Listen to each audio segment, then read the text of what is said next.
Over the past 3 years, almost 2/3 of IPO companies are in the red. In other words, they are lower than their IPO price, which is not a surprise because if you follow us for a long time, you will know we always tell our viewers, we always tell you that most companies that go IPO, the fundamentals are a little bit overstated.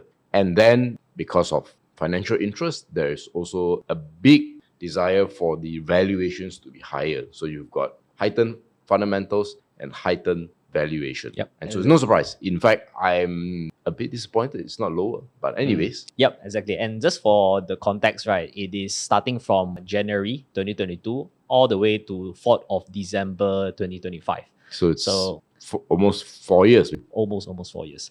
So this is the top 10 companies that are reported the most losses since they have listed in Malaysia. So you have no surprises. There's a few tech companies that we see here. Some of them are related to retail distribution, but you can roughly take a guess and you can know that it's about 70% comes from tech. So you have Opstar. This one used to be a darling when it's first listed because it went up on the first day. But since then, it's down 85%. TT Vision also, they did pretty well. Same for Kuchinko. Cape EMS also did pretty well. Whereas the others are like construction related, you know, retail related. And notice we use here the closing price of the first day. Now, of course, earlier on I mentioned IPO price. So you might be thinking, hey, MJ, that's not fair. But in fact, if you do the math, like for Opstar's case, it went up 3 times. But if it drops 85%, it is actually still lower than the IPO price. However, the second lesson, if there is one, is that never buy on the first day, pretty much. Or you can just sell it on the first day. If you have the shares already.